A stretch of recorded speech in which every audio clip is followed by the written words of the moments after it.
Ya, waktu yang lalu kita sudah membicarakan terkait dengan konselor. Kita lanjutkan bahwa Anda sebagai calon konselor dan nanti kalau sudah konselor tentunya harus dimotivasi dalam dirinya untuk melayani pengguna dan pihak-pihak yang terkait dengan cara yang terbaik. Nah ini, jadi kita harus bisa melayani dengan cara yang terbaik. Itu. Untuk bisa baik apa yang harus dimiliki?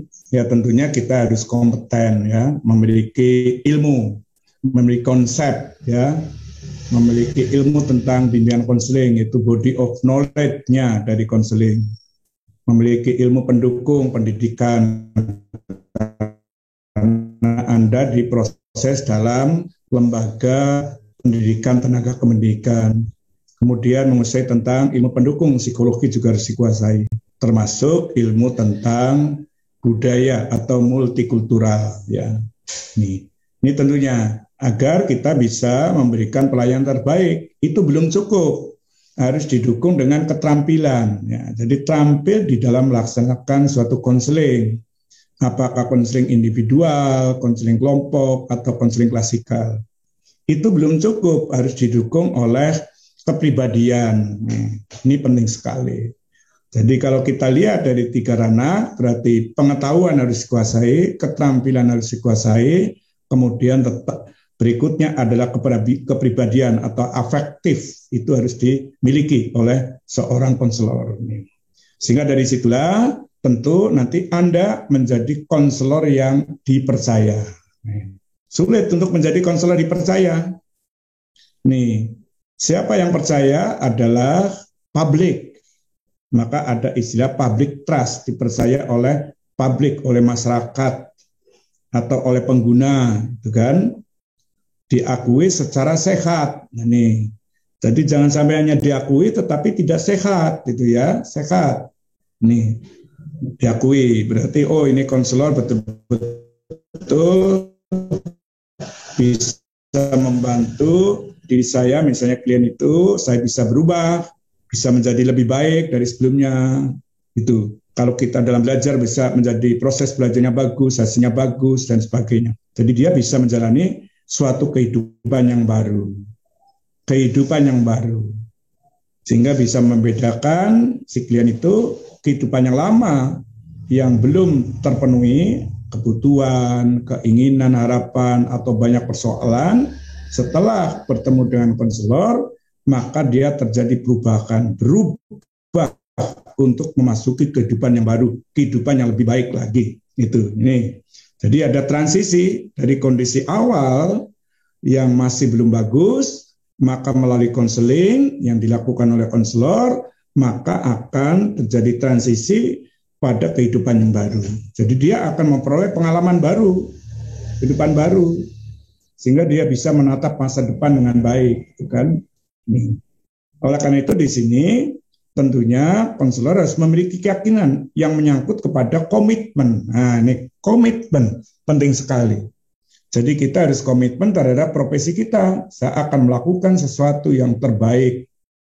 Karena kita sebagai tenaga profesional untuk tidak mengutamakan kepentingan pribadi dan finansial, tetapi lebih mengutamakan kepentingan orang yang dilayani. Karena ini layanan altruistik, layanan kemasyarakatan, layanan sosial. Jadi kita ingin memberikan pelayanan kepada orang lain agar dia menjadi lebih baik lagi. Ini harapannya ada seperti itu. Sehingga kalau Anda menjadi konselor, ini harus menjadi panggilan jiwa, panggilan hati, bukan karena terpaksa. Saya terpaksa ingin jadi konselor masuk prodi BK karena tidak diterima di prodi lain. Ini nggak baik, ya. Jadi kita meskipun Anda tadi terpaksa karena tidak diterima prodi lain, kemudian kita masuk prodi BK, itu tentunya Anda harus memasuki, menyikapi secara baik. Apalagi kalau Anda betul-betul ingin menjadi konselor, sehingga tidak ada prodi lain yang saya pilih kecuali prodi bimbingan dan konseling, karena kita ingin menjadi konselor. Ini penting sekali, sehingga nanti kita menjadi konselor yang dipercaya oleh berbagai pihak, oleh orang yang dilayani klien.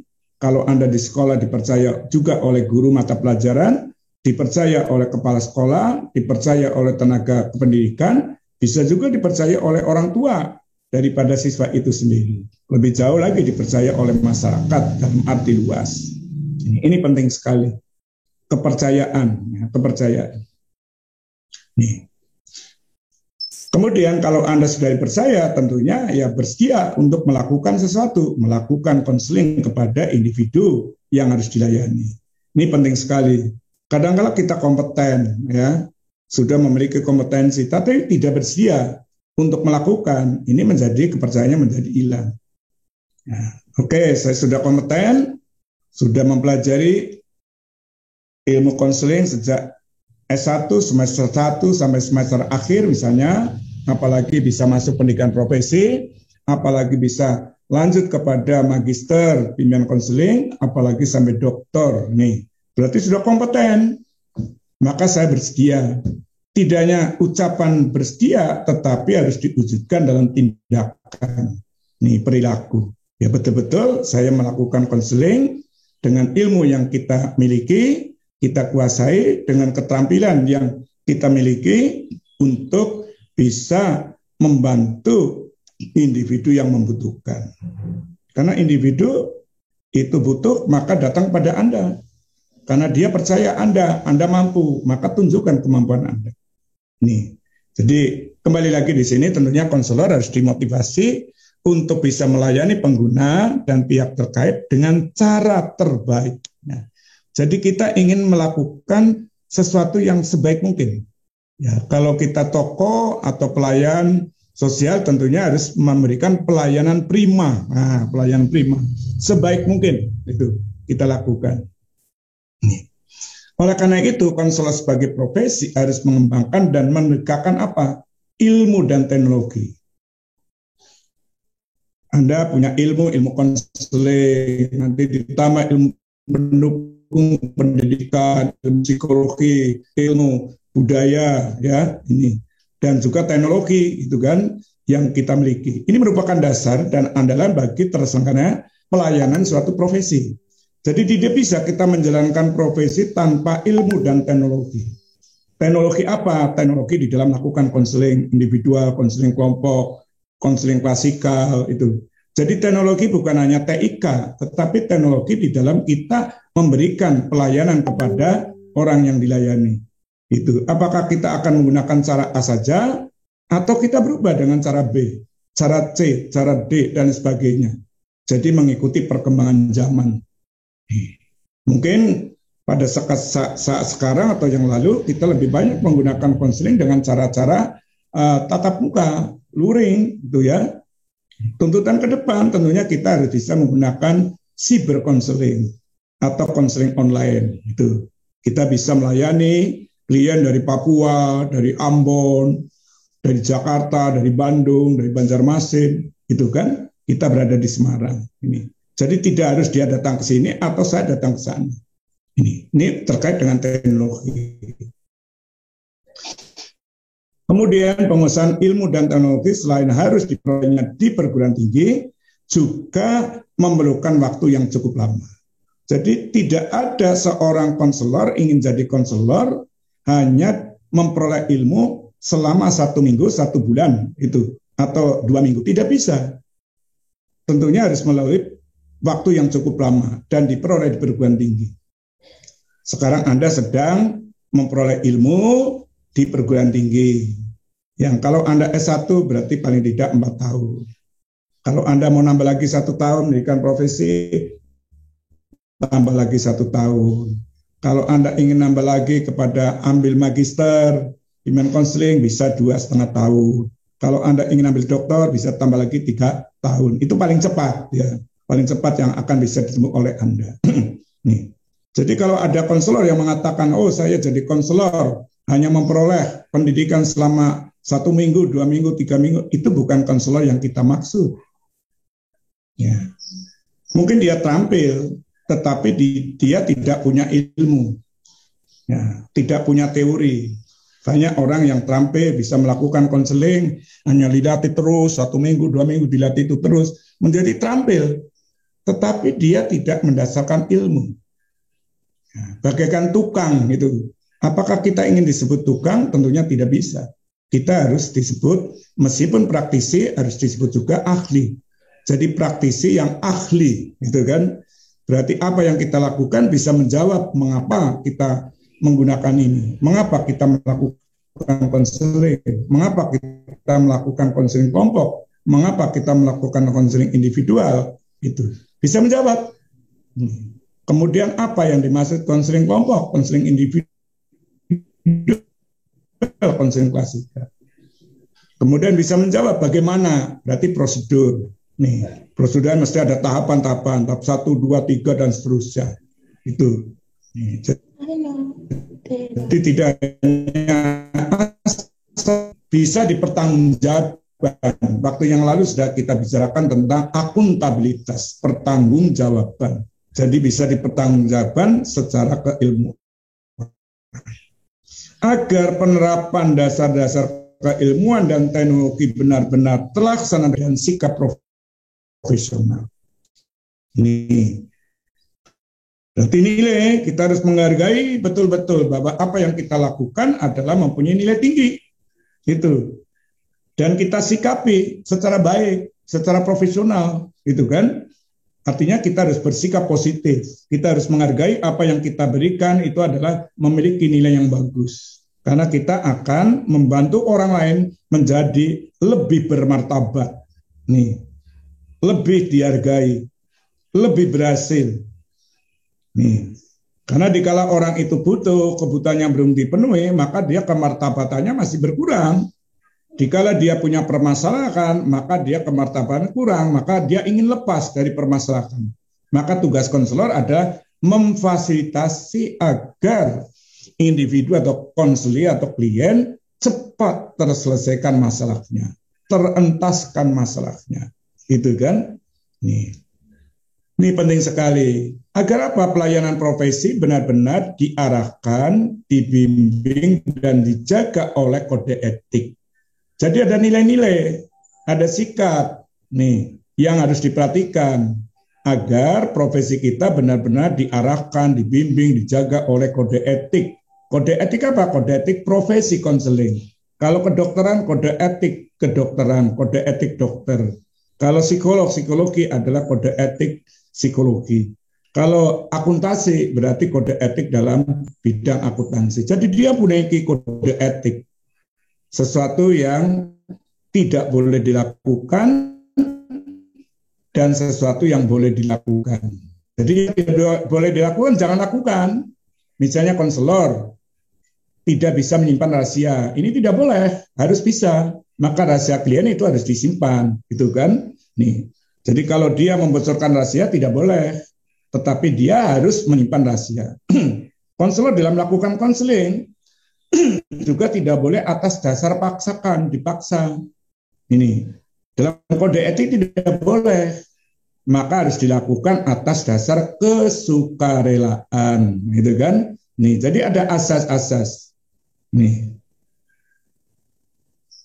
yang merupakan bagian daripada kode etik, gitu ya. Ini yang perlu diperhatikan. Kemudian berikutnya, basis keilmuan profesi konseling adalah ilmu pendidikan.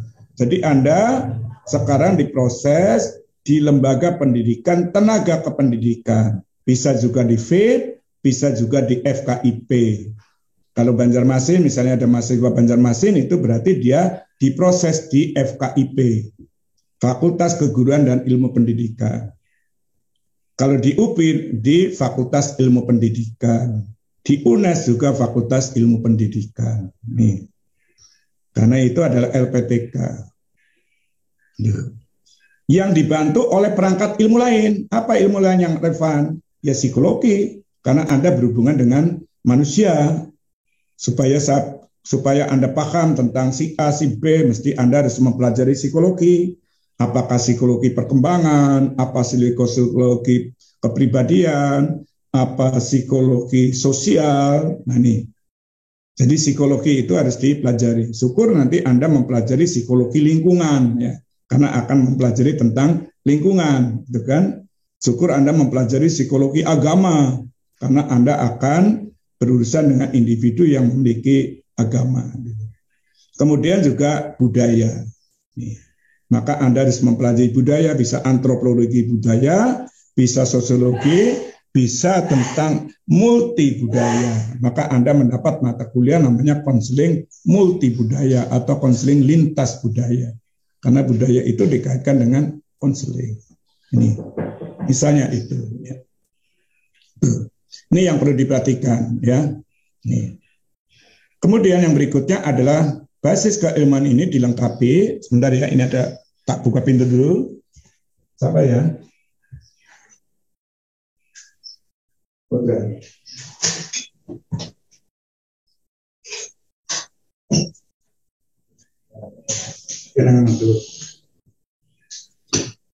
Itu ya. Jadi ini basis keilmuan. Yang berikutnya adalah basis keilmuan itu harus dilengkapi dengan apa? Wawasan. Anda harus memiliki wawasan yang luas. Ya. Jadi kalau Anda belajar tentang konseling, ya konseling dalam arti luas, jangan dalam arti sempit, gitu kan? Karena konseling itu berhubungan dengan bidang lain, kehidupan. Maka Anda tidak punya buku seperti guru mata pelajaran, punya buku bahasa Indonesia, punya buku matematika, tetapi Anda berhubungan dengan kehidupan manusia. Maka Anda harus tahu tentang wawasan kehidupan manusia. Itu. Wawasan tentang lingkungan yang terkait dengan lingkungan akan mempengaruhi terhadap perkembangan manusia. Wawasan tentang keilmuan. Jadi Anda tentunya ya memang minimal harus dipelajari, tetapi Anda akan lebih jauh di atas minimal menjadi maksimal, menjadi luas. Nih, jadi kalau Anda melakukan konseling menggunakan teori humanistik, ya itu Anda tidak humanis terus, tapi Anda punya wawasan, ada teori kognitif, ada teori behavioristik, itu kan ini. Itu pun banyak sekali humanistik, ada teorinya siapa, kognitif juga demikian. Ini namanya wawasan, makin luas.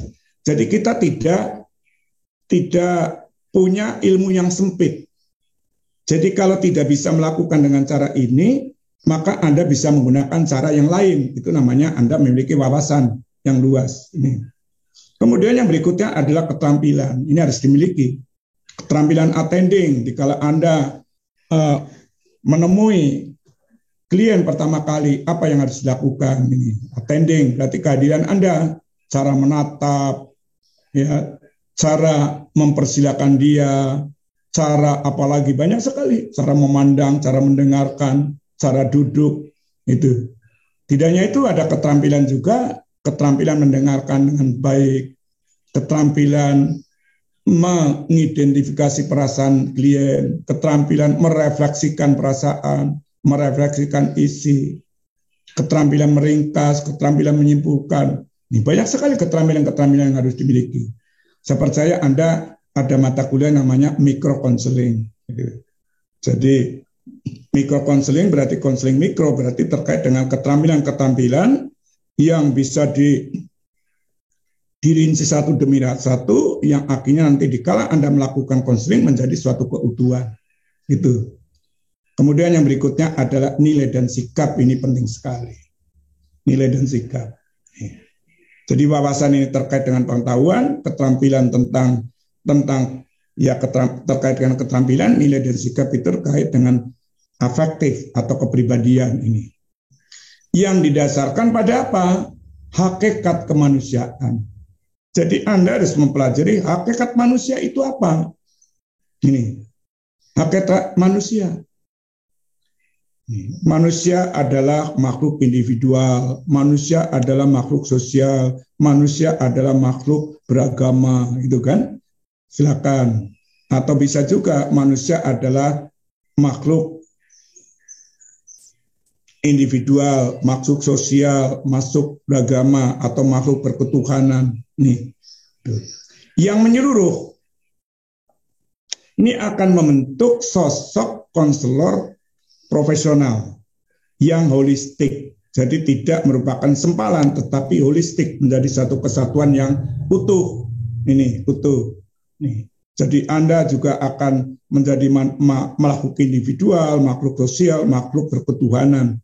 itu dimiliki Anda, karena Anda juga akan membentuk klien menjadi makhluk individual, makhluk sosial, dan makhluk berketuhanan. Ini untuk menjalani suatu kehidupan. Karena konseling identik dengan kehidupan. Berarti dikala Anda melakukan konseling, berarti Anda membantu individu untuk menjalani proses kehidupan. Jadi belajar bagaimana menjalani suatu kehidupan. Kehidupan pribadi, kehidupan sosial, kehidupan karir, kehidupan beragama, berbagai macam kehidupan. Maka pada diri konselor tergabung antara nilai-nilai kemanusiaan yang membahagiakan, ya, dengan dimilikinya wawasan, dimilikinya keterampilan, dimilikinya sikap yang bisa ditampilkan secara serasi, harmonis, dan dinamis. Nih, jadi ini menjadi milik Anda kesatuan, sehingga tampilan Anda akan menjadi serasi, menjadi harmonis, menjadi dinamis, bergerak maju. Jadi bukan hanya dalam penyelenggaraan profesional, melainkan juga dalam kehidupan sehari-hari. Jadi nanti dalam kehidupan sehari-hari Anda menjadi orang yang disenangi orang lain. Tidak hanya disenangi klien, tetapi disenangi orang lain. Karena Anda bisa menjiwai itu semua, ya, dalam diri Anda, dalam menjalani suatu kehidupan. Ada pertanyaan sampai di sini? Silakan kalau ada yang mau bertanya. Apa bisa diikuti? Halo? Halo, Prof. Bisa, Prof. Bisa. Oke. Ya, izin bertanya, Prof. Iya, silakan kalau mau bertanya. Ya, nama saya Rahmi dari UPI. Saya izin bertanya. Ya. Kan konselor itu harus memegang asas kerahasiaan dan harus menyimpan rahasia konselingnya. Tapi bagaimana jika masalah konselingnya ini tuh misalnya anak sekolah nih mengikuti pergaulan bebas gitu, dan menurut kita tuh orang tuanya harus mengetahui gitu, atau tidak wali kelasnya harus mengetahui. Nah, baiknya seperti apa agar kita tuh tidak terlihat membocorkan rahasia konseli, tetapi bisa menyelesaikan masalah tersebut, seperti itu, Prof. Ya. Terima kasih. Ya, di dalam kode etik itu ada aturan. Bila mana seorang konselor akan memberikan informasi kepada pihak lain, tentunya harus izin klien. Nih, izin dulu pada klien, boleh enggak? Atau juga dua, kalau kita ingin memberikan informasi pada orang lain, sejauh orang lain akan mempunyai niat baik untuk memberikan bantuan kepada klien. Nih. Jadi kalau niatnya baik, dia berupaya untuk bisa membantu klien, maka boleh. Ya. Tetapi itu tadi dengan cara izin dulu kepada klien, boleh enggak? Karena apapun yang akan saya diskusikan dengan Anda atau saya diminta untuk membantu Anda, ini ada kaitannya dengan pihak lain. Boleh enggak? Nih. Kalau tidak boleh, apa yang harus dilakukan? Nih. Kalau tidak boleh,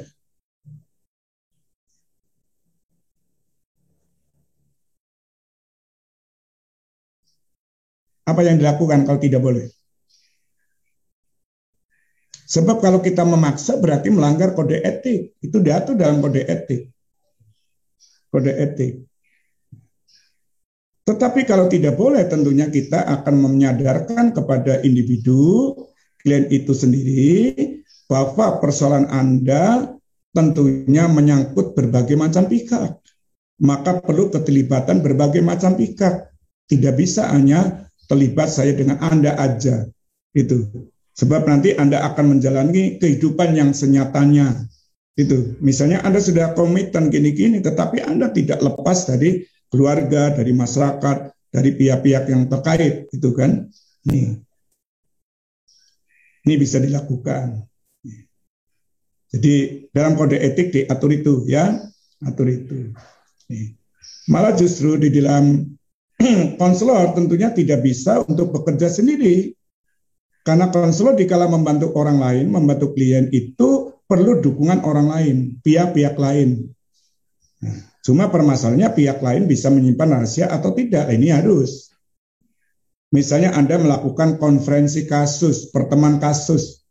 Kasusnya klien yang ada di sekolah tidak bisa akan ditangani oleh konselor karena konselor juga butuh informasi, butuh masukan dari pihak lain, maka Anda akan mengadakan pertemuan. Ada guru yang diundang, wali kelas diundang, bisa juga kepala sekolah diundang, bisa juga orang tua diundang. Meskipun nanti semua sepakat bahwa semuanya diserahkan pada konselor. Kecuali di situ ada pembahasan bahwa tidak cukup saya saja, tentunya orang tua juga harus terlibat dalam upaya mengubah perilaku anak. Kemudian yang lain, jadi lingkungan yang lain yang punya kepentingan kepada diri anak itu sendiri diharapkan untuk ikut terlibat dengan catatan tetap harus menjaga rahasia, itu kan? Nih rahasia. Nah ini tidak mudah, tidak mudah. Maka dikala Anda mengundang orang-orang yang akan terlibat dalam konferensi kasus, maka harus dijamin betul orang yang terlibat dalam pertemuan kasus itu akan bisa menjaga diri klien. Artinya informasi itu tidak akan disebarluaskan kepada pihak-pihak di luar orang yang ikut bertemu, gitu kan? Nih, dan di situ juga harus sepakat bahwa semuanya komitmen untuk membantu individu tersebut supaya bisa berubah atau menjadi lebih baik lagi. Itu ya, Mbak ya.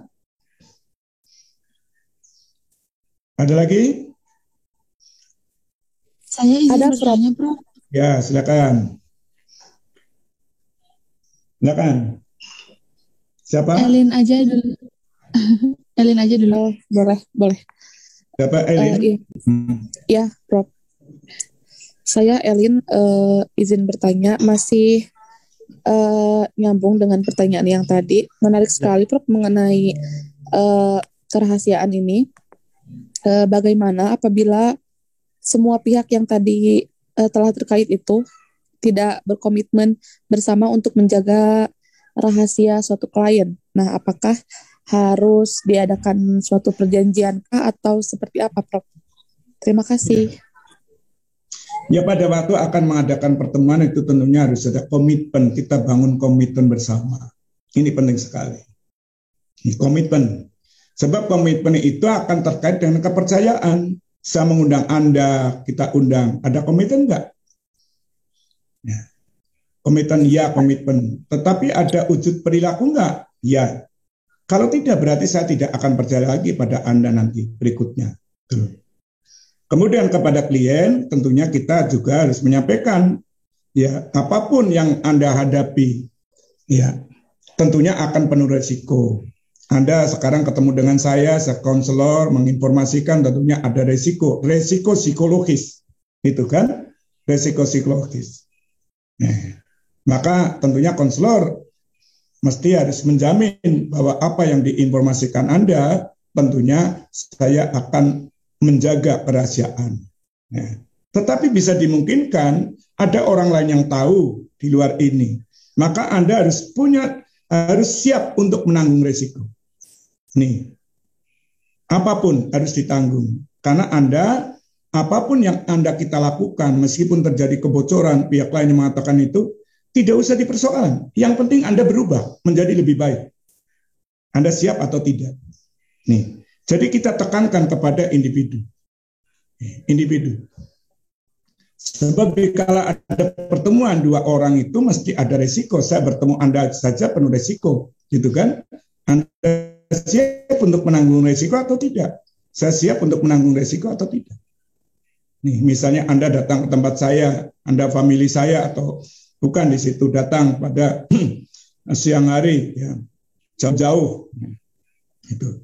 Saya tentunya ya menawarkan karena jam siang, jamnya makan, saya bertanya sudah makan atau belum. Dikala saya menawarkan pada Anda, ini penuh resiko. Dikala saya menawarkan pada Anda, ternyata Anda belum makan, padahal makan di tempat saya belum. memenuhi apa yang diharapkan. Artinya nasinya masih kurang, ini dan kurang. Maka resiko. Kemudian ya, oke, kami siapkan, nunggu sebentar. Ini resiko, gitu kan? Resiko. Nih, karena Anda sebagai tamu, maka kita harus menghargai tamu itu sendiri, gitu kan? Itu. Apalagi kalau Anda ke desa, suatu desa, Anda baru datang, di sana orang desa itu ya sudah tidak berpikir risiko, tetapi dia mesti orang kota datang ke desa, mesti akan diberikan sajian-sajian bagi orang desa yang bisa membuat tamunya senang. Yang tidak ada ayam, maka ayamnya dibeleh untuk disesaji untuk makan, itu kan? Itu resiko. Wah, ayam saya itu sepelihara untuk dimakan nanti pada waktu hari raya, ternyata ada tamu harus dibeleh dulu, itu kan resiko. Gitu. Tapi ini demi kebaikan antara orang yang didatangi dengan orang yang mendatang. Demikian juga konselor. Maka pada waktu awal kepada klien tentunya ya Anda siap untuk menanggung resiko apapun yang terjadi. Yang penting adalah tujuan, harapan, keinginan Anda, permasalahan Anda cepat terpenuhi, cepat terselesaikan. Nih, resiko misalnya Anda harus mengeksplor, mengungkapkan segala pikiran, perasaan pada saya, gitu kan? Nih, meskipun kita menjamin saya akan menyimpan rahasia, ya, tetapi bisa juga ada yang mendengarkan. Nah, apalagi ruangan konselingnya itu tidak bagus.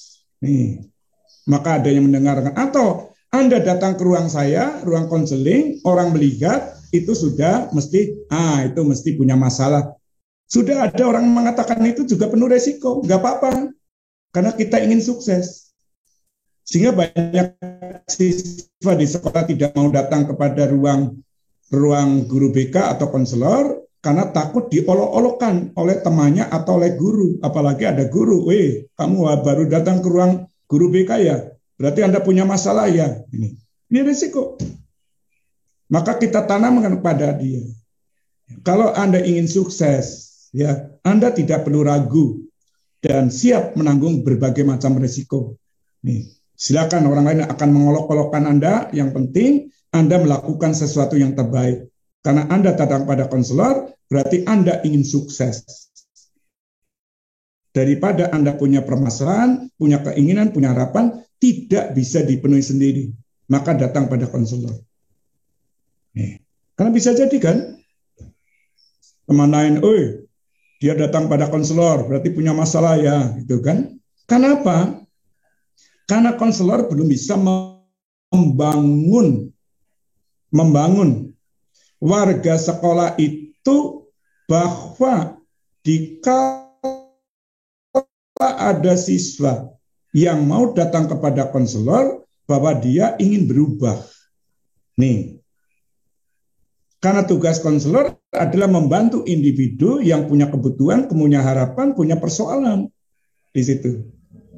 Ini harus disampaikan kepada siswa, kepada guru, kepada kepala sekolah. Sehingga tugas-tugas konselor apa, sehingga semuanya akan tahu. Saya pernah melakukan monitoring kepada guru BK di suatu sekolah. Ya, dulu ada sekolah namanya gedung baru, bangunan baru. Ya, ada SMA baru dibangun karena penambahan-penambahan. Saya datang ke situ. Ruang guru BK tidak ada. Ruang guru BK itu ada di depan pintu. Jadi seperti front office, seperti hotel itu front office di depan, gitu kan? Itu. Terus saya tanya, terus Anda kalau melakukan konseling gimana? Ya ini saya bingung Pak untuk melakukan konseling. Saya katakan Anda nggak usah bingung ya, karena ini memang gedung baru sangat darurat ya, belum ada ruangan khusus, tapi senang bahwa guru BK sudah diadakan di sini, ada berapa orang, sehingga konseling tidak harus berada di ruang ini, bisa dimanapun asal ada kesepakatan dan orang lain memaklumi bahwa dikala Anda bertemu dia adalah melakukan konseling. Oh iya ya Pak, iya. Anda bisa juga di bawah pohon. Ya, yang penting Anda di bawah pohon, orang tahu bahwa Anda sedang melakukan konseling. Kalau Anda laki-laki, kliennya perempuan, jadi tidak ada orang yang menganggap Anda pacaran dengan dia, gitu kan? Tapi sedang melakukan konseling. Sehingga orang lain tidak akan mengganggu. Karena semuanya sudah paham. Itu. Tidak ada yang mau mendekat. Itu ya. Mungkin lewat hanya melihat aja, kemudian jalan lagi. Gitu. Ini tergantung. Jadi bisa dimanapun kalau kita belum punya ruangan. Memang yang bagus ada pada ruangan khusus yang tidak terekam oleh pihak lain dikala kita melakukan suatu konseling. Tetapi tetap dilihat orang lain bahwa kita sedang melakukan konseling. Sebab bisa terjadi suatu permasalahan ini. Ya, satu daerah dulu pernah di Kudus, nah ini kita bicara Kudus, apalagi Kudus sekarang sedang dilanda COVID, ya begitu parah. Ya, di Kudus dulu pernah ada guru BK melakukan konseling karena guru BK mendapat laporan dari masyarakat bahwa ada seorang perempuan laki-laki kalau berjalan gandengan padahal anak SMP itu kan, kemudian lapor kepada kepala sekolah. Kepala sekolah langsung menugasi kepada guru BK. Wakil Wakasek bidang kesifaan tidak diberitahu oleh kepala sekolah. Kemudian dia melakukan konseling di ruang konseling. Itu. Ruang konseling itu tertutup, tidak bisa dilihat dari luar karena jendelanya tidak ada, jadi tidak ada kaca dan sebagainya. Nih. Maka dicurigai oleh orang lain, apalagi Wakasek bidang kesifaan yang merasa tidak dilibatkan karena langsung pada guru BK, maka dia membuat isu-isu yang tidak baik nih. Karena guru kepala Wakasek bidang kesifaan merasa iri, merasa tidak dilalui. Maka membuat isu, wah ini guru BK di dalam, ini tertutup. Berarti dia melakukan tindakan-tindakan yang tidak senonoh. Ini bisa terjadi gitu. Maka dikala Anda punya ruang BK harus ada kacanya, bisa kelihatan dari luar, tetapi tidak bisa kedengaran dari luar. Bisa diintip boleh, tetapi tidak kedengaran suaranya. Ini untuk menghindari hal-hal yang tidak diinginkan. Apalagi dikala konselor menangani klien dengan lawan jenis, gitu kan? Lawan jenis. Padahal konselor melakukan secara profesional. Gitu. Ini sebagai suatu contoh. Oke, ada lagi?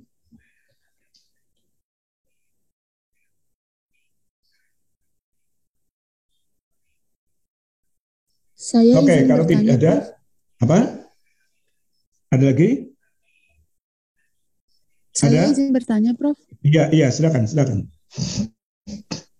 Iya, terima kasih sebelumnya. Saya Farisa Abia dari UPI, izin bertanya, apakah jika konselor melanggar kode-kode etik tersebut bisa dikenai ke jalur hukum gitu, Prof, dari dituntut oleh konseli atau bagaimana? Ya. Terima kasih. Iya, bisa iya, bisa tidak. Ya. Kalau si klien akan menuntut bisa juga ke jalur hukum, ya. Bisa tidak, bisa iya. Kalau di Amerika di situ kalau terjadi pelanggaran, misalnya konselor sudah dikatakan legitimasinya sudah kuat bahwa dia dianggap konselor, orang yang sudah percaya, sudah melakukan kesepakatan, tetapi tidak bisa merubah klien, maka ada tagihan, maka dia dituntut, apalagi melakukan pelanggaran. Nih, karena dia tidak bisa mengubah berarti dianggap dia melakukan pelanggaran karena dia tidak kompeten, tidak bisa mengubah diri klien itu sendiri, apakah tujuannya atau harapan dan sebagainya. Ini bisa. Kalau di Indonesia, di Indonesia belum pernah terjadi yang melakukan jalur hukum karena belum ada undang-undangnya. Paling tidak akan terjadi sanksi moral, ya, sanksi moral. Maka klien akan bisa mengatakan pada orang lain, nah konselornya ini tidak bisa dipercaya, konselornya melakukan pelanggaran ini, maka dia tidak laku lagi, tidak mau didatangi. Nih, menjadi acuh tak acuh kepada konselor. Nih sanksi moralnya. Nih, menjadi tidak terjadi adanya trust, menjadi melemah guru BK atau konselor itu yang ada di sekolah. Ini sanksi moral. Bisa juga kalau misalnya kode etik diterapkan betul, organisasi profesi ya tentunya melakukan sesuatu monet terhadap kegiatan konselor sebagai anggota profesi, maka dia akan disidang kode etik. Sidang kode etik nanti akan terjadi, dia akan dikenai sanksi kalau dia betul-betul melakukan pelanggaran. Ada sanksi yang ringan sampai pada sanksi yang berat. Ini bisa terjadi gitu. Ini organisasi profesi. Kalau di sekolah, ya, kepala sekolah ikut terlibat, terjadi adanya tuntutan dari siswa, karena siswa merasa dirugikan ini, maka kepala sekolah maka tidak percaya lagi pada konselor. Maka guru BK itu akan dialih fungsikan menjadi tenaga administrasi atau tidak difungsikan. Ini bisa terjadi seperti itu. Nih, karena dia tidak bisa menjalankan tugas-tugas profesional. Padahal bisa jadi dia sudah menjalankan tugas profesional, tetapi kliennya yang tidak. Nah ini, jadi pelanggaran itu apakah karena dari klien atau konselornya melanggar? Tapi kalau konselor yang melanggar, jelas ini akan terjadi sesuatu. Nih. Sebab bisa terjadi sekolah itu ada siswa yang datang kepada konselor karena ingin ketemu konselor aja. Misalnya konselornya ganteng, konselornya cantik, dan sebagainya. Gitu. Maka konselor tentunya merasa risih karena didatangi itu terus, maka dia mengatakan, saya sibuk, tidak ingin melayani Anda. Nah, itulah menjadi gelo. Maka mengatakan sibuk itu suatu pelanggaran karena konselor tidak boleh didatangi kemudian mengatakan hal-hal yang menolak, gitu kan? Tapi dia melakukan itu karena ingin menghentikan klien siswa yang hanya datang ke situ ingin ngomong dengan guru BK atau konselor ya karena konselornya ganteng atau konselornya cantik, tetapi dia tidak punya tidak punya kebutuhan, harapan atau keinginan atau permasalahan apa sebenarnya gitu. Ini bisa terjadi. Tetap konselor sebagai pihak yang mesti harus ya namanya pelayan, sudah melayani sebaik mungkin pun bisa dianggap oleh orang yang dilayani menjadi tidak baik. Bisa jadi kan gitu. Sama saja saya sebagai dosen sudah melayani Anda dengan baik, bisa jadi Anda mengatakan, Pak mungkin tidak bisa memberikan layanan kepada saya dengan baik, gitu kan? Ini bisa jadi, karena kita menghadapi berbagai macam. Nah ini suatu resiko yang harus ditanggung oleh konselor, penuh resiko, karena konselor akan berhubungan dengan manusia dengan berbagai macam perilakunya. Maka disinilah tentunya konselor harus siap menghadapi suatu resiko apapun. Konselor juga harus bisa mempelajari multi budaya, karena budaya orang satu dengan yang lain akan berbeda. Maka hati-hati sekali dikala kita menghadapi A akan beda dengan menghadapi B. Itu. Oke, ada lagi? Oke, kalau tidak ada, maka berikutnya di sini. Konselor harus memiliki visi. Visi berarti pandangan jauh ke depan. Cita-cita dan misi. Nah, misi ini berarti untuk mewujudkan visi secara luas dan mendalam dalam bidang profesinya, sehingga dapat melakukan action pelayanan secara tepat. Karena pelayanan kita lakukan mengacu pada misi dan mengacu pada visi. Itu. Misalnya visinya adalah tentang kebahagiaan orang lain, atau visinya tentang kemandirian, atau visinya tentang ini. Apa bisa nggak kita di dalam action membuat orang itu menjadi mandiri, menjadi orang bahagia, menjadi orang itu berkembang, gitu kan? Sehingga dia harapannya bisa memberikan pelayanan secara tepat, akurat, disertai dedikasi yang tinggi hanya untuk kepentingan pengguna. Jadi penuh pengabdian. Nih, penuh pengabdian, penuh pengorbanan. Nah, pengorbanannya. Karena akan banyak meluangkan waktu untuk kepentingan orang lain. Ini penting sekali. Jadi tidak boleh kita melakukan sesuatu konseling pada orang lain karena terpaksa. Ya kalau kita sudah diserai tugas untuk melakukan layanan profesi itu kepada klien yang ada di sekolah, ya kita harus siap mulai jam 7 atau jam 7 atau jam berapa sampai jam berapa siap. Nih. Ya. Kalau Anda sudah terjadi trust, Anda akan sibuk sekali mulai jam 7 sampai jam 1 siang. Gitu. Dan Anda tidak boleh mengeluh. Anda harus tetap senang. Nah, ini namanya penuh dedikasi. Tapi kalau dikala Anda ditatangi karena sudah ini kemudian roman mukanya menjadi kelihatannya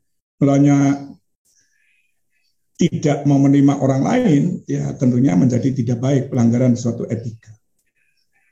Sehingga visi, misi, aksi itu berarti action, dedikasi, akan menjamin terlaksananya profesi itu menjadi terarah. Mau dibawa kemana klien itu sendiri? Mau dibawa kemana bimbingan konseling yang ada di sekolah? Konsisten, tepat waktu, sesuai dengan kebutuhan pengguna. Ini kalau Anda punya visi, misi, aksi, dan dedikasi, ini akan menjamin profesi itu ya akan berjalan secara terarah, konsisten, tepat waktu, sesuai dengan kebutuhan pengguna itu sendiri. Jadi pengguna itu butuh apa? Butuh berkembang dengan baik, optimal, butuh mandiri, butuh berhasil dalam belajar, butuh berhasil dalam pergaulan, dan butuh yang lain. Jadi profesi konselor yang bermartabat, yang dilakukan oleh konselor, tentunya harus didukung oleh pelayanan yang tepat dan bermanfaat. Nah, ini sulit sekali. Anda harus memberikan pelayanan yang tepat dan bermanfaat bagi orang yang dilayani. Berarti efektif, tepat guna, sesuai dengan apa yang dibutuhkan oleh dia. Pelaksananya bermandat, berarti Anda, ya konselor itu betul-betul tamatan dari sarjana pendidikan bidang bimbingan konseling, ya itu. Syukur sudah pendidikan profesi, syukur sudah magister, syukur sudah doktor, gitu kan. Nih, paling tidak tamatan dari bimbingan konseling, berarti Anda sudah punya ijazah, punya sertifikat, punya surat tugas karena Anda bekerja di sekolah tersebut.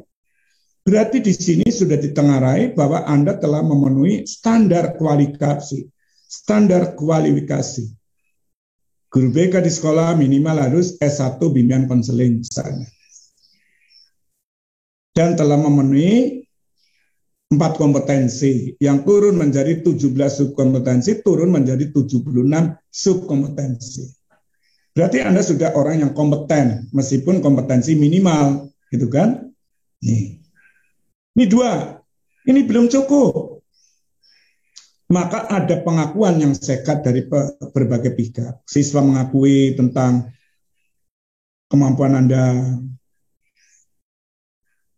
guru juga mengakui, kepala sekolah mengakui, tenaga pendidikan juga mengakui, orang tua mengakui, masyarakat mengakui. Jadi ketiga hal ini harus betul-betul menjamin tumbuh suburnya dan kokohnya identitas. Kemarin kita bicarakan tentang identitas suatu profesi, serta tingginya citra dan kemartabatan profesi konselor. Jadi citranya bagus. Orang menceritakan kepada Anda, oh saudara Rahmi ini adalah sebagai konselor yang hebat di sekolah itu, cerita. Guru juga cerita, kepala sekolah juga cerita. Orang tua juga mengagumi dan sebagainya. Citranya menjadi bagus, bukan citra yang jelek, gitu kan? Dan kemartaban profesi betul-betul terwujud, pelayanan yang tepat, bermanfaat, orang yang melakukan memiliki kompetensi, ya, dan ada pengakuan secara sekat dari berbagai macam pihak. Ini harapannya itu. Pertanyaan saya, Anda bisa nggak nanti kalau Anda sudah lulus menjadi konselor? Nah, jawabnya apa? Anda akan menjawab apa? Coba. Jawaban Anda apa? Bisa atau tidak? Ayo, jawab. Ayo, jangan tidur. Jawab sekarang. Apa kira-kira? Bisa atau tidak? Halo? Apa didengar suara Prof, saya? bagaimana? Tadi sempat sinyalnya terputus. Bisa atau tidak Anda untuk ini? Harus bisa. Tidak ada yang tidak bisa. Asal Anda mau belajar. Sekarang Anda sedang belajar. Belajar jadi konselor. Nih, belajar. Karena konselor itu adalah sesuatu yang bisa dipelajari, bukan merupakan bakat. Nih. Jadi kalau Anda bisa belajar, tentunya akan bisa berhasil. Nih harus. Sehingga dari sinilah salah satu ciri khas suatu profesi ialah adanya keseragaman. Misalnya Anda menggunakan istilah konseling, ya konseling yang dimaksud ya konseling seperti ini. Konselor yang dimaksud konselor ya adalah konselor ini. Bukan konselor yang hanya dilatih 1 minggu, 2 minggu, bukan, gitu kan? Karena konselor yang diproses melalui pendidikan tinggi yang memerlukan waktu yang cukup lama. Kalau Anda melakukan konseling kelompok, ya ini yang dimaksud dengan konseling kelompok. Apa? Jadi ada keseragaman. Dengan keseragaman ini tercermin adanya kemantapan ilmu dan teknologi. Ilmunya sudah mantap. Karena seragam, orang mengatakan konseling ya seperti ini. Konselor adalah seperti ini. Siapapun ingin jadi konselor harus penuhi ini. Gitu. Orang yang dibantu namanya apa? Klien atau konseli. Seragam. Bisa menyebut konseli, bisa menyebut klien. Silakan. Gitu kan? Tidak ada masalah.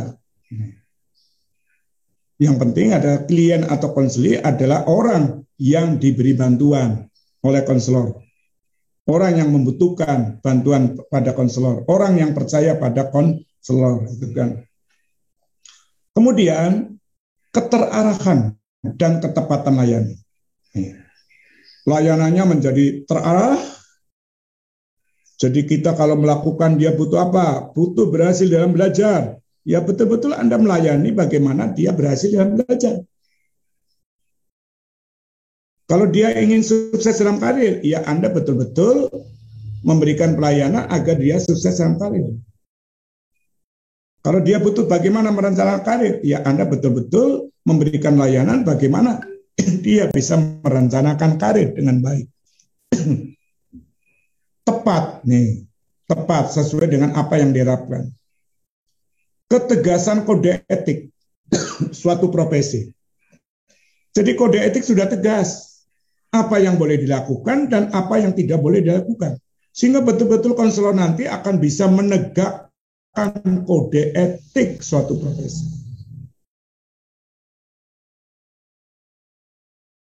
Kita tegakkan. Sehingga tidak akan terjadi pelanggaran. Bisa terjadi adanya kesimpang siuran dalam pemahaman. Nah ini. Anda tidak boleh sekarang harus satu pemahaman. Yang dimaksud konselor siapa? Konselor. Saudara mengacu pada undang-undang, itu jelas. Pasal 1 angka 6.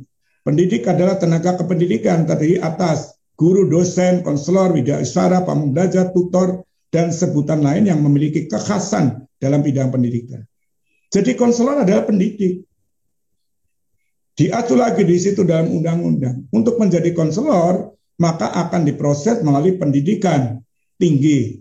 Karena pendidikan tinggi, perguruan tinggi, itu bisa menyelenggarakan ya pendidikan vokasi, pendidikan profesi, dan pendidikan akademik. Itu. Anda sekarang S1, S2, S3 adalah pendidikan akademik. Masa S1 Anda ambil pendidikan profesi, namanya pendidikan profesi. Profesi harus setelah S1. Pada bidang yang sama. Itu. Ini konselor. Jadi Anda bisa mengkonter kalau ada konselor yang 1 minggu, apalagi yang jadi konselor adalah tamatan SMA, gitu. Itu bukan konselor yang kita maksud. Meskipun dia mengatakan dirinya konselor. Jadi ada pemahaman yang sama supaya tidak terjadi kerancuan. Ini penting sekali.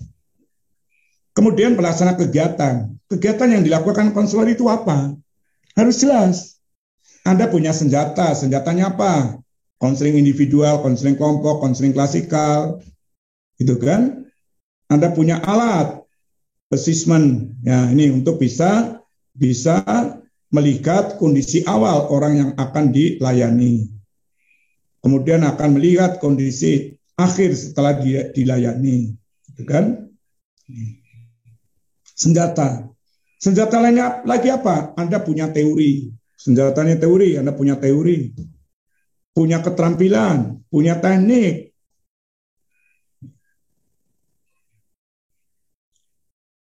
punya SOP, standar operasional standar, apa yang harus dilakukan dikala Anda akan melakukan suatu konseling.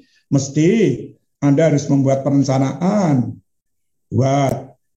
Kalau Anda di sekolah membuat satuan acara layanan, gitu kan?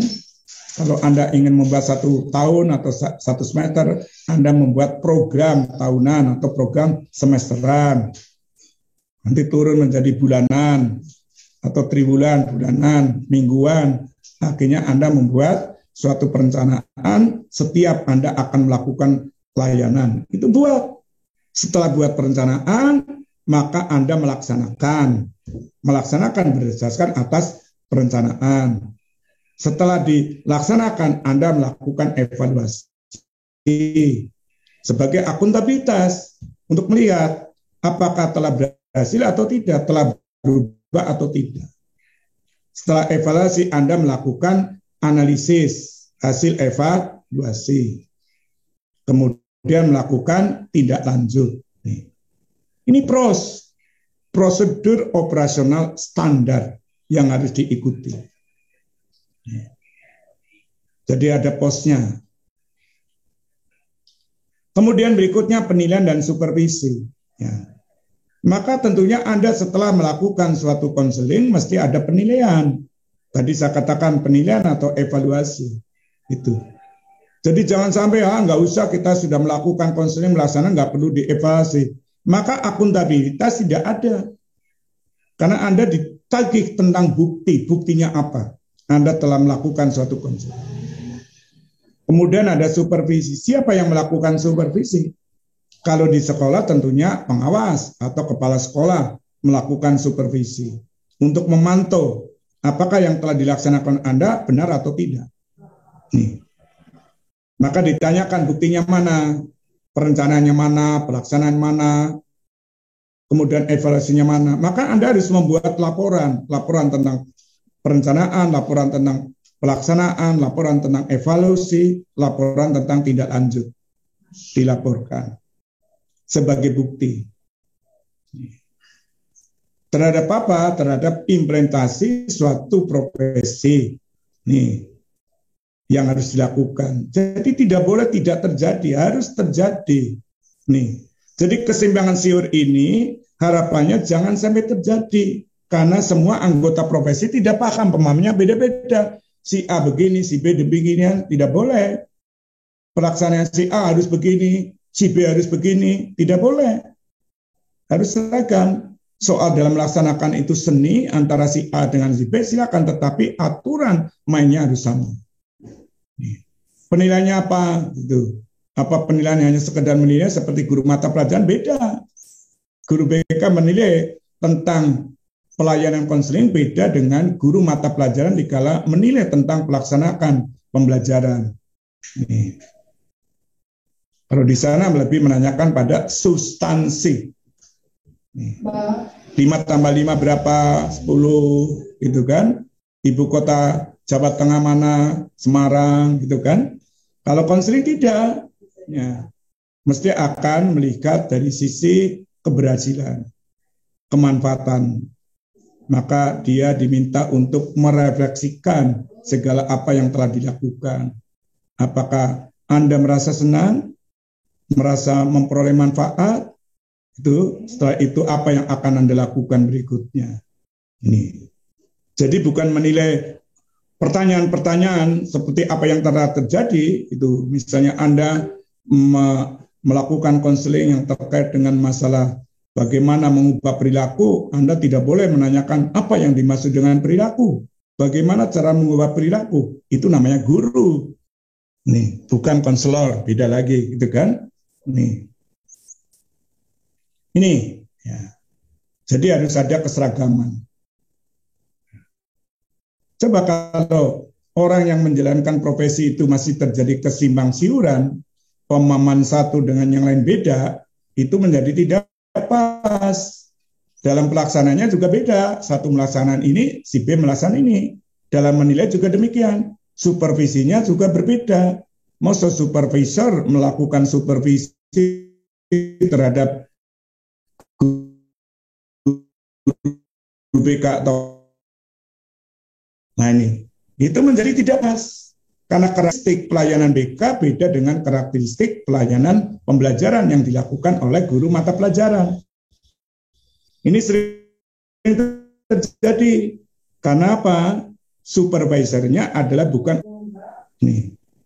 Pemahamannya gitu, itu yang menjadi keliru. Ini sering disampaikan kepada saya, ya, bahwa sering terjadi seperti itu. Karena supervisornya atau pengawasnya tidak berasal dari guru BK, maka dia dianggap disamakan seperti guru mata pelajaran.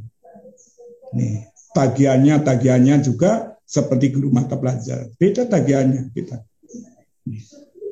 Ya.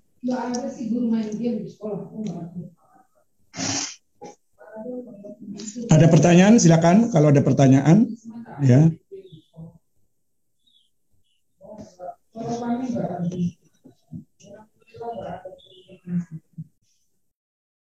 Silakan. Ada yang harus bertanya? Kalau tidak ada, sekarang kita lanjut. Implikasi suatu profesi konselor. Implikasinya mesti ada pendidikan prajabatan. Sekarang Anda sedang mengikuti pendidikan prajabatan. Nih. Untuk bisa memberikan modal dasar bagi Anda sebagai calon konselor. Anda sedang dimodali sekarang. Dari semester 1 sampai semester akhir. Dari berbagai macam mata kuliah. Nih. Karena Anda sedang belajar jadi konselor. Begitu masuk, Anda duduk di semester pertama, masuk di bangku kuliah, Anda sedang belajar jadi konselor. Maka Anda harus belajar bagaimana cara duduk, cara bersikap, cara bertanya, cara merespon, cara menanggapi. Itu sedang belajar jadi konselor. Nih, cara berpakaian. Nih. Seperti ini ada mata kuliah tentang pengembangan profesi konselor. Tetapi jangan dimaknai bahwa Anda hanya sekedar ingin memperoleh pengetahuan, tetapi harus dimaknai bahwa saya sebagai calon konselor, saya harus begini. Itu kan? Nih. Jadi sangat keliru karena Anda hanya memperoleh pengetahuan aja, nanti hafalan, tetapi tidak tertanam pada diri Anda. Padahal apa yang saya sampaikan itu sebenarnya sedang menanamkan pada diri Anda agar Anda bisa menjadi konselor. Karena Anda sebagai calon konselor. Nih. Kemudian ada lagi pendidikan dalam jabatan. Itu sudah jadi guru PK, itu tidak cukup. Maka ada istilah yaitu pengembangan keprofesionalan keberlanjutan. Maka dia terus akan mengikuti pendidikan dalam jabatan untuk meningkatkan dirinya. Maka ada namanya diklat. Kalau guru BK sudah jadi guru BK, belum menempuh pendidikan profesi guru BK, maka dia harus menempuh pendidikan profesi guru BK. Gitu kan? Nih, supaya menjadi lebih bagus. Tuh. Kalau sudah ada diklat, ada pelatihan, ada workshop, maka ikuti. Itu adalah pendidikan. Nih. Jadi untuk menyegarkan, disegarkan kembali tenaga profesi terhadap perkembangan ilmu dan teknologi. Nih. Sehingga betul-betul dia akan menguasai bidang profesi konselor. Saya telah banyak melakukan pelatihan diklat itu pada guru BK di Indonesia sejak tahun 93 di P3 atau P4 PK BK Penjas di Parung di situ. Jadi saya banyak, mahasiswanya banyak gitu ya. Mahasiswa yang sudah kerja gitu ya. Ada yang S1, ada yang S2 karena dia sudah jadi guru BK. Se-Indonesia gitu kan. Itu untuk disegarkan kembali. Supaya dia tetap eksis sepanjang masa, tetap kokoh, tetap kuat, gitu kan? Nih. Kemudian implikasi berikutnya adalah pemberian kesempatan yang luas bagi diprakteknya profesi serta pelindungan yang memadai. Jadi dia bisa mempraktekkan tetapi tetap mendapat perlindungan. Apa yang melindungi? Kode etik. Di samping kita lindungi oleh organisasi profesi atau lembaga tertentu yang bisa melindungi dia. Nih. Maka di sana di tab kabupaten ada namanya MGBK, Musyawarah Guru Bimbingan Konseling. Itu juga tempat untuk menyegarkan. Dikala ada anggota guru BK sudah dilatih di tingkat nasional atau tingkat provinsi, maka kembali ditularkan kepada teman-temannya agar terjadi adanya keseragaman tingkat kompetensinya.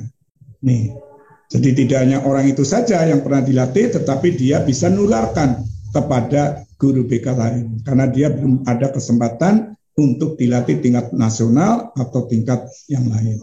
Nih, maka harapannya guru BK di suatu kabupaten kota ada kesepakatan, ada yang hari Selasa mesti kumpul-kumpul guru BK, hari satu hari itu adalah untuk itu. Nih, bisa membahas persoalan-persoalan, bisa membahas tentang pengalaman, bisa membahas tentang tren-tren yang terbaru di situ bersama-sama. Bisa juga dia mengundang narasumber. Tuh, narasumber. Untuk bisa meningkatkan guru BK yang ada di situ. Bisa juga nanti diundang di LPT Lembaga Penjaminan Mutu Provinsi. Bisa juga. Itu. Kesempatan dan perlindungan ini ditujukan pada dua arah. Pertama adalah demi tumbuh dan perkembangnya profesi itu sendiri. Supaya tumbuh mekar. Jadi orang yang menjalankan profesi itu disegarkan terus supaya dia bisa tumbuh dikala profesi itu akan tumbuh megah, segar, menjulang tinggi. Ini sangat tergantung pada orang yang menjalankan profesi. Nih. Kalau orang yang menjalankan profesi itu statis, ya, begitu terus selamanya, tidak pernah ada asupan baru, ya, tidak pernah disirami, gitu ya. Ini, maka dia tentunya yang melakukan gitu-gitu terus, tidak ada perubahan, maka perlu disegarkan sehingga profesi itu menjadi kuat karena tenaga profesi itu juga telah mengembangkan dirinya secara baik. Demi terjaganya para pengguna dari kegiatan malpraktek. Jadi jangan sampai nanti guru BK atau konselor-konselor yang sudah menjalankan praktek di sekolah atau Anda sebagai mahasiswa yang sedang mengikuti kuliah itu nanti melakukan malpraktek karena tidak dibekali secara baik. Jadi harapannya dengan mata kuliah ini atau Anda mengikuti perkuliahan selama 4 tahun itu nanti Anda betul-betul menjalankan profesi itu dengan baik, tidak terjadi malpraktek. Karena ilmunya diberikan pada Anda. Malpraktek karena terjadi miskonsep, tidak punya ilmu. Sehingga terjadi kontraproduktif. Demikian juga guru BK yang ada di sekolah. Ya. Mungkin ada paradigma lama, ya. Paradigma lama masih menjadi mindset-nya guru BK. Kira-kira apa paradigma lama yang masih menjadi mindset guru BK? Ada yang bisa? Apa kira-kira? Halo, ada yang bisa jawab? Mindset apa yang masih ada pada guru BK yang perlu dirubah?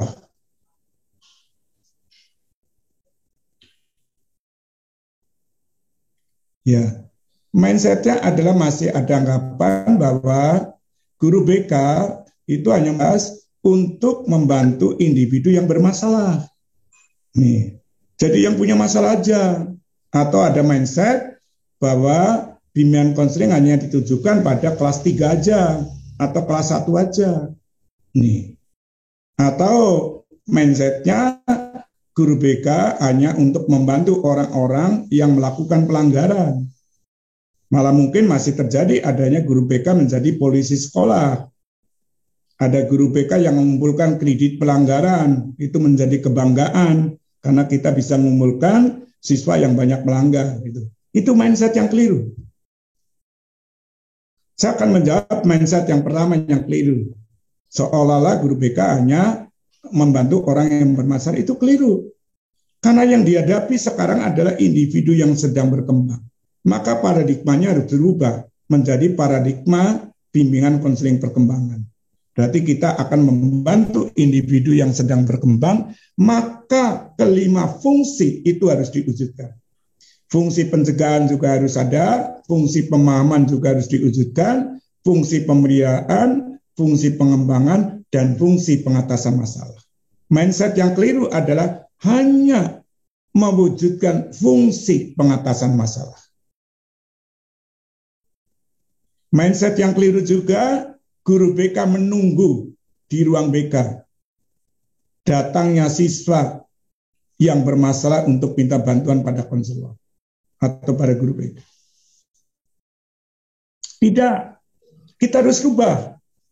Guru BK harus proaktif, datang lebih awal kepada orang yang akan dibantu. Nih, maka dia melakukan assessment, ya, menyebarkan instrumen tentang kebutuhan, menyebarkan instrumen tentang tugas-tugas perkembangan, menyebarkan instrumen tentang problem-problem yang dihadapi oleh dia, itu kan. Ini harus proaktif, datang lebih awal. Anda butuh apa? Nih. Jadi mindsetnya harus dirubah. Kalau mindsetnya itu dirubah, saya percaya bahwa profesi kita akan tumbuh segar, kokoh, sepanjang masa. Coba kalau Anda masih menggunakan mindset untuk mewujudkan fungsi pengatasan masalah, Anda bisa duduk di ruang BK itu 1 hari penuh, jam 7 sampai jam 1, tidak ada siswa yang datang kepada Anda. Mengapa? Bisa jadi karena dia tidak butuh. Bisa jadi dia tidak tahu tugas guru BK itu apa. Nih. Atau bisa jadi kalau saya datang ke ruang BK, maka akan diolok-olok oleh temannya, oleh guru mata pelajaran atau orang lain bahwa saya bermasalah. Karena mindsetnya bahwa yang datang kepada guru BK adalah orang yang bermasalah saja. Nih. Ini harus dirubah, bahwa orang yang datang kepada guru BK atau konselor sekolah adalah orang yang ingin sukses, ingin berhasil dalam kehidupan sosial, kehidupan belajar, karir, gitu, dan kehidupan lain. Nih. Karena dia datang ingin mendiskusikan dengan guru BK atau konselor bagaimana untuk bisa mencapai apa yang diharapkan oleh si siswa atau klien itu yang datang. Nih, ini yang perlu diperhatikan. Jadi ini menjadi implikasi bagi profesi konselor itu sendiri. Implikasi berikutnya adalah organisasi profesi. Nih, organisasi profesi. Organisasi profesi di Indonesia ada namanya APGIN. Ya, saya pernah jadi ketua APGIN selama 9 tahun hampir, ya, karena 2 periode ditambah 1 perpanjangan. Apakah mampu ikut dalam menumbuh kembangan profesi? Kalau organisasi profesi tidak ikut terlibat aktif menumbuhkan kembangan profesi, mulai dari pendidikan prajabatan, melibatkan bagaimana prodi-prodi BK untuk bisa membuat kurikulum yang sesuai dengan ini, gitu kan? mengadakan pertemuan-pertemuan antara prodi sejenis, kan? Nih, untuk membahas kurikulum, untuk membahas apa lagi, nih kan? Kemudian yang berikutnya adalah pelayanan di lapangan. Apakah organisasi profesi juga melakukan monef terhadap pelayanan yang ada di lapangan yang dilakukan oleh guru BK atau konselor yang notabene adalah sebagai anggota suatu profesi. Nih. Sampai dengan juga pada pengembangan kesempatan dan pelindungan. Apakah organisasi profesi juga melakukan pelindungan terhadap keseluruhan implementasi profesi konselor atau guru BK itu sendiri? Lindungi, ya, supaya dia tidak terjadi pelanggaran. Kita lindungi kalau terjadi ada, tadi yang ditanyakan, ada tuntutan, ada protes dari klien atau dari pengguna karena ketidakpuasan terhadap guru BK itu sendiri atau konselor. Termasuk di dalamnya adalah melakukan pelayanan advokasi terhadap klien yang mengalami malpraktek di satu sisi. Jadi kalau ada klien yang mengalami malpraktek dari apakah guru BK atau konselor atau dari sekolah guru mata pelajaran dan sebagainya, maka dia harus melakukan advokasi. Advokasi. Ini harus dilakukan. Bisa jadi ada siswa dulu pada waktu saya di BSNP itu ya bahwa dalam persyaratan ujian nasional itu tidak ada persyaratan bahwa siswa yang hamil tidak boleh untuk mengikuti ujian nasional, tidak ada. Tetapi di Jawa Timur pernah terjadi ada siswa yang hamil tidak boleh untuk mengikuti ujian nasional. Ya. Seharusnya guru BK itu melakukan advokasi, tetapi tidak. Sehingga saya disurati oleh LSM, ya, disurati oleh Menteri Pemberdayaan Perempuan, ya, dia mengatakan orang perempuan hamil kok dipermasalahkan, yang menghamili tidak dipermasalahkan, ini kan, ya, karena yang menghamili itu tidak tahu siapa, itu kan, itu. Nih. Di dalam syarat ujian nasional tidak ada syarat itu. Syaratnya adalah dia telah menyelesaikan dari semester 1 sampai semester ini. Gitu kan? Itu persyaratan itu. Artinya dia boleh untuk ikut ujian nasional. Soal lulus ujian sekolah atau tidak itu lain. Karena di sekolah itu ada ketentuan bahwa siswa lulus dari sekolah itu pertama lulus ujian sekolah, lulus ujian nasional. Yang ketiga adalah tidak melanggar suatu etik. Nah ini, maka bisa jadi anak yang hamil sedang menjadi siswa di sekolah, apalagi tidak diketahui siapa yang menghamili, maka dia melanggar etik, maka tidak akan lulus dari sekolah. Tetapi lulus ujian nasional bisa. Nih, lulus ujian sekolah bisa, tetapi tidak lulus dalam arti keseluruhan. Nah, ini harus diperhatikan di situ. Nih, jadi harus ada advokasi. Itu kan. Boleh untuk ikut ujian nasional. Soal nanti di sekolah ada sanksi itu urusan lain, itu kan? Karena di sekolah memang ada aturan-aturan. Siswa yang sedang belajar di tingkat SMA, SMK, maka tidak boleh hamil kecuali mahasiswa boleh, itu kan? Kalau siswa tidak boleh. Kecuali dia mengambil paket A, paket B, paket C itu. Karena paket A, paket B, paket C itu banyak orang yang ikut belajar di paket itu, program paket itu banyak orang yang sudah tua, berkeluarga, sudah hamil, punya anak, kan gitu kan? Itu boleh, tidak ada aturan gitu. Nih. Kemudian advokasi juga terhadap pejabat tenaga profesi itu sendiri tentang hak-hak profesional terhadap profesional terancam di sisi lain karena bisa terjadi guru BK terancam ya karena dia melakukan pelanggaran atau melakukan sesuatu, maka harus ada advokasi dari pihak organisasi profesi. Ini penting sekali. Kemudian berikutnya adalah orientasi pendidikan profesi. Atau ada pertanyaan, silakan sebelum kita lanjutkan ini.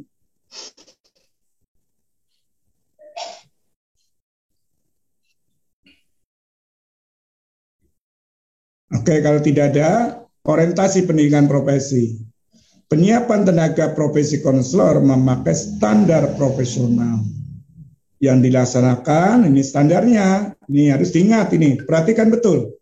Kalau ada orang yang, kembali lagi saya mesti akan mengatakan orang yang menyebut dirinya konselor hanya 1 minggu 2 minggu, ini nanti Anda jawab dengan ini. Penyiapan tenaga profesi konselor memakai standar profesional yang dilaksanakan melalui pendidikan di perguruan tinggi. Jadi kalau dia tidak melalui pendidikan perguruan tinggi, tidak bisa dikatakan orang profesional. Nih, orang profesional. Meskipun dia terampil. 1 minggu Anda dilatih untuk melakukan konseling, bisa saja Anda saya latih 1 minggu untuk terampil melakukan konseling. Nih, tetapi tidak ada ilmunya. Hanya keterampilan aja, keterampilan cara memandang, keterampilan mendengarkan, keterampilan di dalam ini. Bisa Anda 1 minggu kita latih. Mungkin tidak 1 minggu Anda bisa.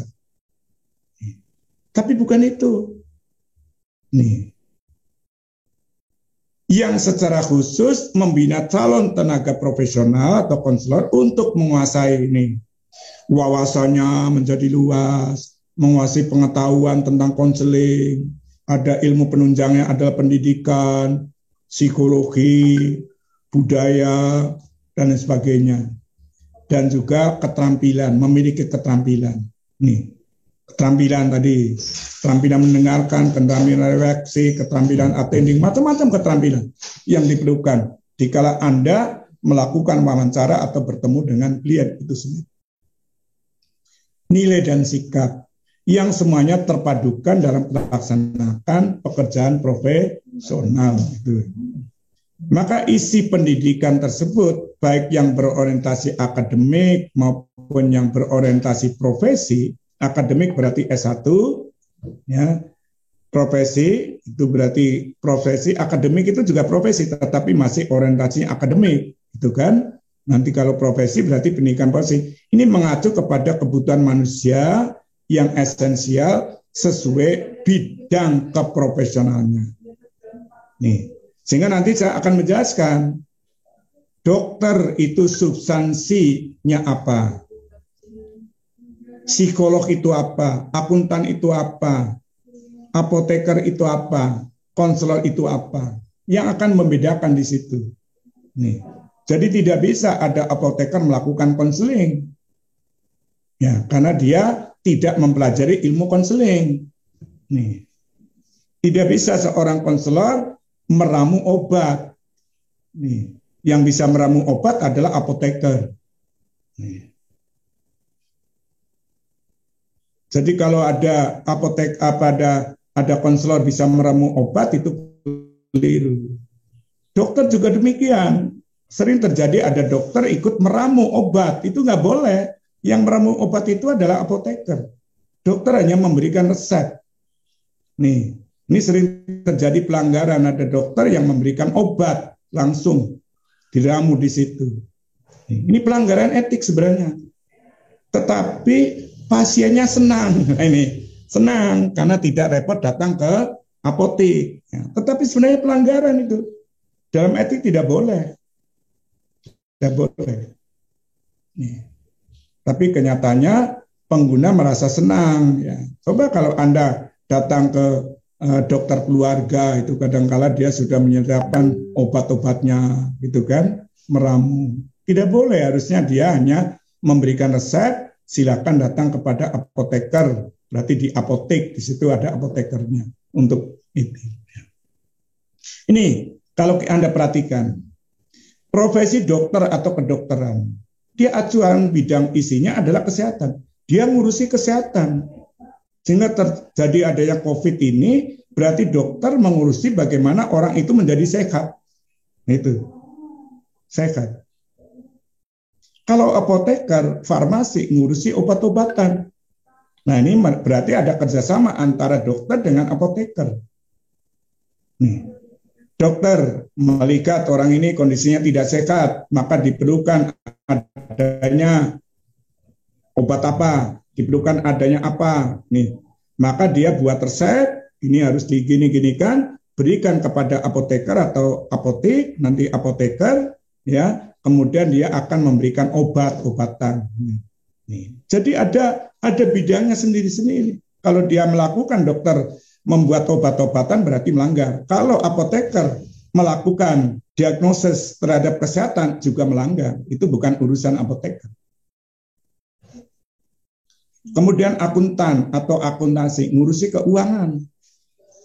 Jadi kalau urusan uang itu adalah akuntan. Nih. Kemudian yang berikutnya psikolog atau psikologi. Itu urusannya adalah kondisi dan dinamika psikologis individu.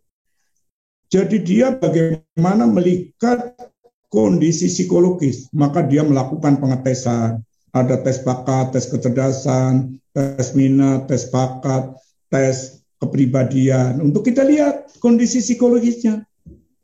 Nih, psikolog di situ. Nih. Tetapi kalau konselor, ya dalam ini melakukan konseling adalah lebih berurusan dengan perkembangan dan permasalahan individu. Jadi Anda akan melihat perkembangan dia gimana. Apakah sudah menjalankan tugas-tugas perkembangan sesuai dengan tahapannya atau tidak. Karena Anda tugasnya adalah membantu perkembangan optimal supaya dia bisa mencapai kemandirian dan juga permasalahan yang dihadapi individu. Ini jadi tidak bisa konselor itu ya nih meskipun sekarang konselor dibolehkan ya apa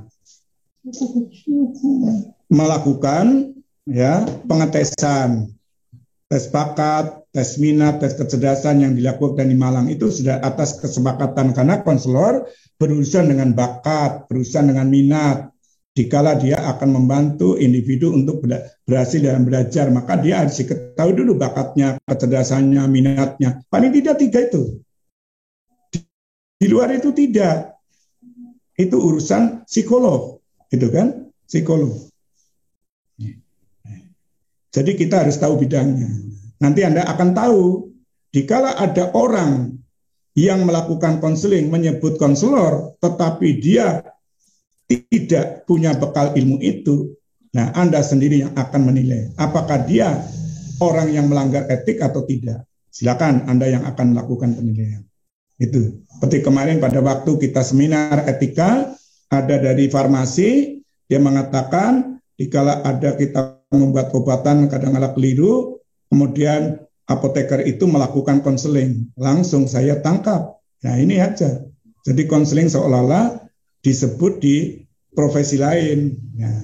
Jadi mohon maaf. Jadi apoteker tentunya tidak melakukan konseling, tetapi melakukan apa? Ya, melakukan apa?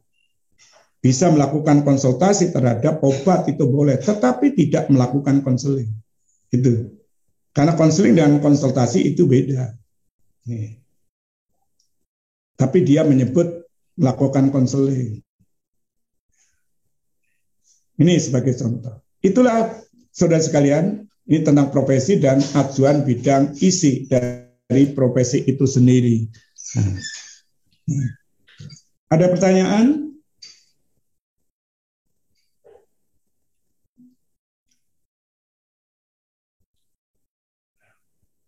Sudah jelas? Bisa ditangkap?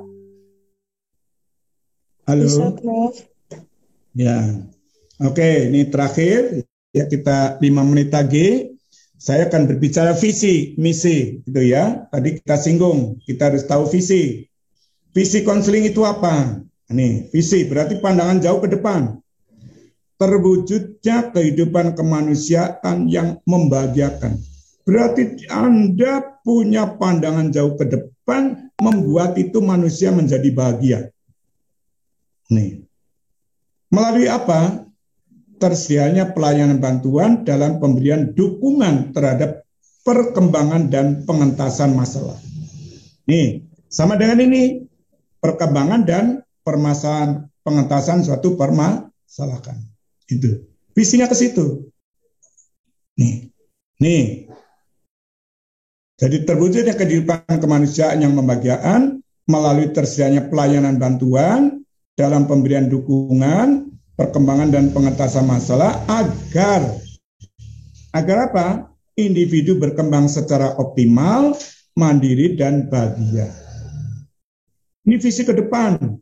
Jadi Anda punya angan-angan ya.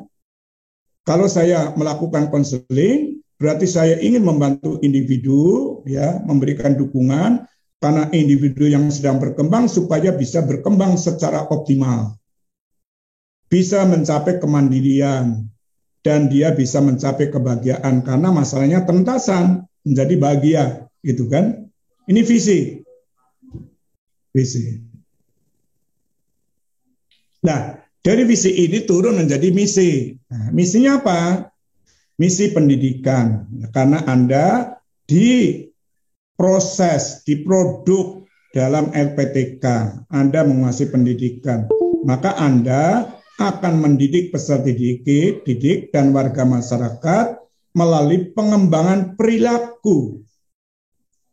Jadi perilaku individu itu harus dikembangkan agar dia bisa efektif, normatif dalam kehidupan keseharian yang terkait dengan masa depan. Itu. Ini misi pendidikan. Jadi Anda akan mendidik individu atau warga masyarakat melalui pengembangan perilaku yang efektif, normatif dalam kehidupan seharian yang terkait dengan masa depan. Nih. Kemudian misi kedua, misi pengembangan. Nah ini, karena tadi arahnya pada pengembangan. Memfasilitasi perkembangan individu di dalam suatu satuan pendidikan formal dan non-formal. Ya, bisa jadi Anda di sekolah, bisa jadi di non-formal, itu dipakai. Bisa juga dalam keluarga, Anda bisa bekerja juga dalam instansi, pada dunia usaha dan industri, atau bisa kepada lembaga di masyarakat, itu lembaga masyarakat bisa di lembaga kepemudaan, lembaga apa ya. Ini ke arah perkembangan optimal melalui strategi upaya pengembangan individu, pengembangan lingkungan dikembangkan, individu dikembangkan, dan lingkungan lain serta kondisi tertentu sesuai dengan dinamika perkembangan. Nih. Jadi misinya agar individu atau anggota masyarakat bisa berkembang secara optimal. Sehingga bisa mencapai kemandirian. Misi ketiga, ya, karena di sini ada gini, ada permasalahan individu, maka menjadi misi ketiga adalah pengentasan masalah. Itu membantu individu, memfasilitasi pengentasan masalah individu, mengacu kepada kehidupan sehari-hari yang efektif. Dientaskan. Sebab kalau dia bermasalah, kehidupannya menjadi tidak efektif. Kita bantu. Berarti tugasnya memfasilitasi. Ini visi dan misi. Nih, dari profesi konseling. Jadi misi 3 ini mendukung pada visi. Karena pandangan jauhnya ke depan itu seperti itu. Maka didukung oleh misi. Oke, itu ada pertanyaan sampai di sini. Ya, ini sudah jam 5:05 ya. Silakan kalau ada yang bertanya, kita beri kesempatan. Kalau tidak ada, berarti kita akhiri. Nanti kita sambung lagi pada pertemuan berikutnya, ya, agar Anda bisa menjadi konselor yang bermartabat, konselor profesional. Ada yang bertanya? Komentar? Cukup, Prof. Cukup. Dari saya cukup, Prof. Ya, baik kalau cukup. Mari kita akhiri dari saya. Semoga apa yang saya berikan bisa bermanfaat bagi Anda, sehingga Anda nanti menjadi konselor seperti yang kita jelaskan tadi. Ya, jadi apa yang kita jelaskan sebenarnya ingin membentuk Anda supaya menjadi konselor yang profesional. Terima kasih. Wassalamualaikum warahmatullahi wabarakatuh.